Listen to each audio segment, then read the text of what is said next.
Visions, I've seen it in my manifestation. I'm sleeping this guy and gonna create the most viral knockout ever. We're sparring. That's what we need. We're sparring. Warm up. Some I know 8-year-olds. one thing. I got If the I find 8-year-olds out in there. anything, If I find out anything, I'm gonna beat your ass, and I'm gonna beat Jaden on love.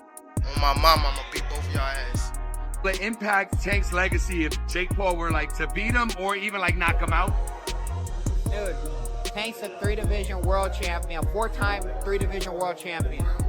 At the end of it, bro, you can't take anything away from him. When Gervonta Davis just snapped after Jake Paul claimed he'd knock him out in 3 rounds. A bold dig that cranked the tension to max. Now the pressure's real. For Davis, this isn't just another fight. It's his reputation on the line. Top-tier fighters rarely risk it all against crossover opponents. A loss would spark chaos in the boxing world. But if Tank conquers Jake's size, hype, and power, it won't just be a win. It'll be a legacy moment, the kind fans talk about for years. I think Davis is more to lose because he's the bona fide world champion. I don't care if he's much smaller. I think Jake Paul has sort of plateaued as far as where his boxing is concerned. It's rather low level. Yeah. He's big, he's physical, he's strong, he can hit. So there is that risk. Davis, at lightweight, you're in a moment where it's too physical for you. You can clinch. Against the heavyweight, where you clinching? You ain't getting out of that corner just clinching anymore if you run out of space. You know what I mean? So it's interesting. But Davis, listen, there's a lot of talking points that I'm sure we'll get into when this gets closer to the fight. Davis can still punch at lightweight. Can he drop a heavyweight? There's a lot to gain there, right? If Davis knocks the answer is yes. If Davis drops Jake on his ass, as much as Davis is the one with more to lose, it's still a highlight moment. A visual that will stay forever. Yeah, but if you get dropped, even if you're smaller, you're still a world champion, multiple weight classes. If you get dropped, what's the look? What's the feel? On the inside, as boxers, me and Chris Algieri, the champion, even you, Jimmy, you have fight experience, so we know that the risk is a big guy that big hits you. You're probably going down if you're a small guy if he hits you clean. So we know the risk, but how does it look to the public eye who don't understand that? You know what I mean? The public. So there is a lot to lose, though. There's a bit to gain. I wouldn't necessarily have an issue with this had Davis's career arc been one that benefited boxing. Davis was manufactured and put into a position where he's supposed to benefit boxing, and I don't think he has. I think he's hurt boxing. So by giving him this reward, that's my problem. Why are we watching this? Why don't you make him earn his spot? Jake Paul just raised the stakes, promising the knockout of the year when he faces Gervonta Davis. This isn't just another fight for him, it's a statement. He wants that one punch to silence doubters and stamp his name in boxing history. For Jake, this isn't about winning on points. It's about creating a moment so explosive, the world can't look away. Because this thing is going to be watched by hundreds of millions globally. Jake, give the people one thing that you can guarantee that they're going to get on November 14th when they tune in to Netflix. Yeah, you're gonna see the 2 biggest fighters in America go head-to-head with an amazing card. World championship fights back to back, and that's just how the MVP way we do it. And I'm gonna come for a knockout of the year again. I've seen it in my visions, I've seen it in my manifestation. I'm sleeping this guy and gonna create the most viral knockout ever. Romero weighed in on the buzz surrounding a potential Jake Paul knockout over Gervonta Davis. He argues it wouldn't seriously damage Davis's legacy. Davis, after all, is a 3-division world champion and one of boxing's most respected fighters. In interviews and Instagram clips, Romero pointed out that one setback, even a dramatic knockout, doesn't erase years of titles, dominance, and accomplishments across multiple weight classes. Bro, you can't be mad at somebody for doing what they feel is best for them. Will it impact Tank's legacy if Jake Paul were like to beat him or even like knock him out? Dude, Tank's a 3-division world champion, 4-time 3-division world champion. At the end of it, bro, you can't take anything away from him. Bro, you can't be mad at somebody for doing what they feel is best for them. It's the same way Roach feels Tank is the best option for him. Same way that Stevenson thinks Tank's the best option for him, or like all that stuff, right? At the end of it, bro, we just want to do what's best for ourselves, right? Facts. Right or wrong? Facts. So just do what's best for you. Bailey Romero weighed in on the buzz surrounding a potential Jake Paul knockout over Gervonta Davis. He argues it wouldn't seriously damage Davis's legacy. Davis, after all, is a 3-division world champion and one of boxing's most respected fighters. In interviews and Instagram clips, Romero pointed out that one setback, even a dramatic knockout, doesn't erase years of titles, dominance, and accomplishments across multiple weight classes. From him, but like Jake Paul might be too big for him, or Tank might crack him. You don't know. Like I said, like, or as an exhibition, we don't know if they throw at each other or not, or we don't know. I don't know. I can't give an opinion because I don't know what's going on. Do you think it impacts, like, will it impact Tank's legacy if Jake Paul were like to beat him or even like knock him out? Dude, Tank's a 3-division world champion, 4-time 3-division world champion. At the end of it, bro, you can't take anything away from him. Daniel Cormier couldn't hide his shock when news broke that Gervonta Davis would be fighting Jake Paul.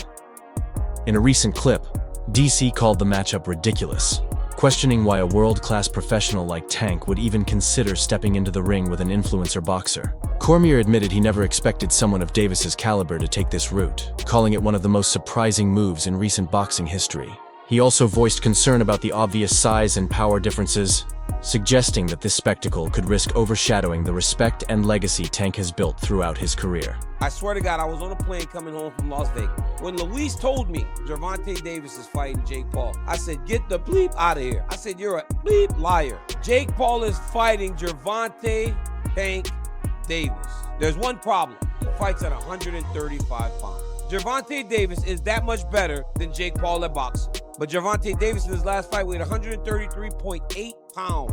And I'm not over here in the business of just crapping on Jake Paul. I am much more respectful of what he's starting to build as a professional boxer. You're fighting a guy that's better than you. He's just much smaller. But that guy, because he's better than you, what if he wins? Everything Jake Paul has done is wiped completely out. Gervonta Davis loses to Jake Paul. Obviously, it's going to hurt who Gervonta Davis is, but he lost to a guy that's going to be upwards of 70 pounds bigger than him when he steps into the boxing ring. But I will tell you this right now, without a shadow of a doubt, I will watch this. Tank Davis is 30-0-1. You want to talk about Jake Paul fighting a real boxer? That's a real boxer. You can't make this stuff up, man. It's true. KSI didn't hold back when talking about the growing circus around crossover boxing. He argued that the hype and spectacle are starting to overshadow the sport itself, turning serious competition into entertainment theater. In a recent video, he called out Jake Paul directly, accusing him of twisting narratives just to chase attention and headlines rather than focusing on real boxing skill. Jay and Jake was never gonna happen. I didn't. Really? Yeah. You thought it was actually gonna happen? Bro, it's so crazy. Like, I feel like so many people just believe everything online. But that's pretty unbelievable on the other hand. I feel like I know, well, okay, how do I say it like this? Itoma versus White. I had a lot of people bet on White winning. And I'm there like, you guys don't watch boxing, do you? You just look at a record and go, oh, Dylan's fought many more people than Itoma.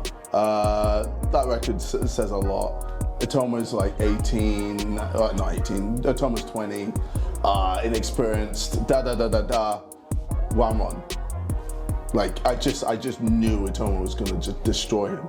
And I think a good fight for Itoma would be him and Wilder. Respected boxing journalist Gareth A. Davies didn't mince words about the upcoming Jake Paul versus Gervonta Tank Davis fight. He called it yet another case of boxing choosing spectacle over substance, arguing that the clear weight gap and exhibition-style setup damaged the sport's integrity. Davies believes the event might grab headlines and pull big numbers, but at a cost, risking boxing's credibility as a true competitive sport in exchange for short-term hype and profit. Signed, I think we've gone out of the frying pan and into the fire because we thought we were going to get Jake Paul and Anthony Joshua very soon. We'll speak to Frank Smith about that in the next section, obviously. Eddie Hearn was teasing it to me personally last week. £80 million on the table for Anthony Joshua to fight Jake Paul. But 8 inches in height difference, 7 weight divisions between them, 5 stone, 70 pounds between them. It's a joke. It's a circus fight as opposed to a disgrace of a fight. which was Anthony Joshua and Jake Paul. At least you feel in this, you've got quite a poor, very big one against a pound-for-pound, brilliant, unbeaten little un. And the little un who'll come up to his navel will hit him with a lot of body shots. I said in the week to Danny Kelly and Charlie Brooker that, do I mean Charlie Brooker? No, Baker. Charlie Baker. That Charlie Brooker's a different person altogether. That he'll be throwing the Superman punch, the leaping left hook. It's going to be a very odd thing. It's called, in inverted commas, an exhibition bout. But everybody in boxing who is a name doesn't mind going in with Jake Paul because they know they're making millions of dollars. And that's the only reason that Gervonta Davis, who's being called the poison little elf by Jake Paul, and it'll be fun in the build-up. Everybody in boxing knows they're guaranteed to make millions of those silverbacks, those greenback notes that they give out in America, and they give them out for fun when Jake Paul fights. So he's not going to say no to it. But can you pick a winner in that fight? Gervonta Tank. Davis has admitted that Jake Paul's size, reach, and power genuinely concern him. Paul's punching strength, unorthodox style, and mental toughness make him a completely different kind of challenge. Still, Tank insists that on November 14th, he'll adjust inside the ring and give his absolute best. On the other hand, fans say this fight symbolizes a new era in boxing, where Jake Paul is bringing in a younger, modern audience, while Gervonta Davis represents the true fighting spirit of traditional boxing. This isn't just a fight, it's a battle for the future of the sport. 4 years in the making, when a fairly novice Jake Paul made a wish list of future opponents, and right in the middle of that list was Gervonta Tank Davis. Many laughed at the time, and some still can't believe we're here. But these two young men are the face of boxing for Gen Z and Gen Alpha. They are the two biggest boxers in America, and they're putting it all on the line. One has the speed, the skill, the accuracy, and the one-punch knockout power. The other has the size, the force, and the unbreakable confidence to make this must-see Netflix. Does Jake Paul have that concerns you? What concern me, his power. Gotta test his power. Gotta test his, just everything, to be honest. I never been in the ring with Jake, so I could say a lot, but when it comes down to November the 14th, you know, I gotta be in there with him. I gotta be able to, you know, his arm reach, his size, his power, you know, the way he moving and things like that. I just gotta adapt, you know, as I fight him come. Kisa Badarian, co-founder of Most Valuable Promotions, clarified that the Jake Paul versus Gervonta Davis fight is a calculated move, not just random hype. He stated that Jake's size advantage won't matter much, as skill will be the deciding factor against a fighter like Davis. Badarian also revealed that this matchup came together after the planned fight with Canelo Alvarez fell through, and it was actually Tank Davis who pushed for this bout to happen. Bro, Jake and Tank are gonna happen November 14th. Whatever weight they want, man, they're talking about it, and whatever it is, there's gonna be a definitive outcome. People can talk about pro, exhibition. We're gonna make sure this is as real as it's real. Why was it, just out of curiosity, why is it not a professional bout and why is it an exhibition? Because I'm sure Jake would have taken the professional bout. Nothing's been communicated as yet in terms of what it is, right? Similar to, if you remember, with Paul Tyson, when we announced it, we didn't have the weight, we didn't have the rules, particularly in terms of the number of rounds, the minutes, the gloves. It's gonna be the same thing here. Gotcha. Can you just offer us any insight as to how these negotiations went? And the reason I ask is because I remember back in March, I was at Tank's fight, and after his fight in his press conference, he was asked, next opponent. He said, well, my next opponent might have been in my locker room tonight. And people asked him, was it Jake? He made reference, he made allusion to. Has this been an ongoing thing? And has it ever, you know, been at a point where it wasn't gonna happen and came back, or was this always the plan? Always been the plan for Jake to fight Tank once Canelo didn't happen. And to Tank's credit, he's a real bad dude, and he's been calling out Jake for 3 years. And people, it's funny how now they're saying size matters, Jake is big, and for so long it's been Tank would kill Jake Paul. Now you get to see if that's real. Thank you, man. Appreciate you. Kisa Badarian acknowledges the clear size difference between Jake Paul and Gervonta Davis. Paul is bigger, taller, and has a longer reach. However, he believes Tank's superior skill, speed, and experience more than make up for it. With multiple world titles, countless knockouts, and over a decade of professional dominance, Davis brings a level of ring intelligence that Jake has never encountered.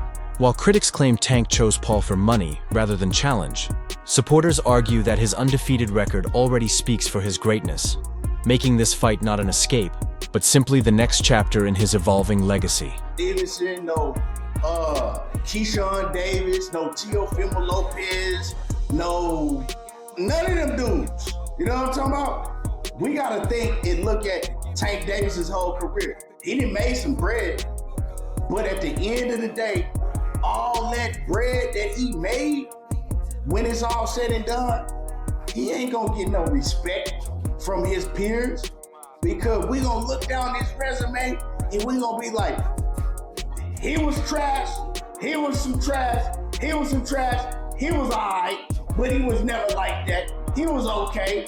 He was some trash, he was some trash, he ain't did nothing. Hey, that's just what it's gonna be at the end of the day. Critics often overlook what Gervonta Davis has already accomplished. Multiple world titles, an undefeated record, and highlight reel knockouts that cemented his legacy.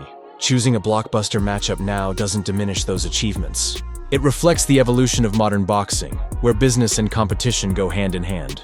On the other side, Jake Paul insists that championship belts don't define his success. He's already made history by drawing massive audiences, breaking pay-per-view records, and injecting new energy into the sport. From defeating stars like Anderson Silva to stepping into the ring with Mike Tyson, Paul argues that real respect isn't handed out.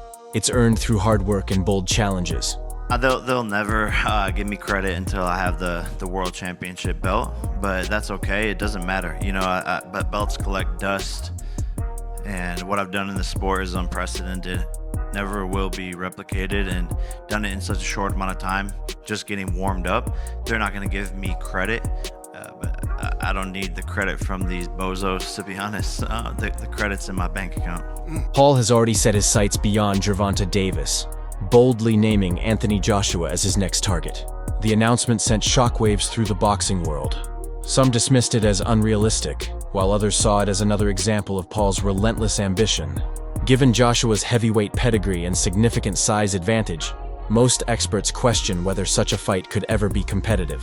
Still, Paul's pursuit of high-profile opponents fits his pattern.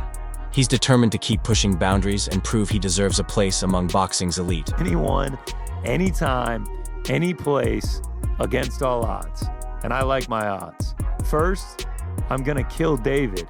Then I will go on to slaughter Goliath.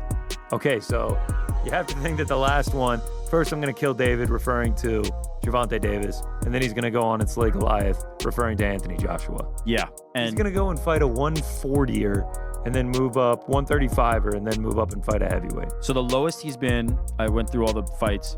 For his first two fights, his first two pro fights, he was 175. Now this is all the way back in 2020 against Nate Robinson. Since then, the lowest he's been, as you said, was like the 185 around the Nate Diaz fight, and also for Tommy Fury. I wonder if Jake can get down to that weight anymore. But regardless of Jake's weight, I can't fathom how Tank Davis would be anywhere in the realm of what he would be. Like, it just, he won't even be in earshot of what Jake Paul is going to be. So what do you think? Is Gervonta Tank Davis making a bold, calculated move to redefine his career? Or is he stepping into a dangerous gamble that could cost him everything against Jake Paul?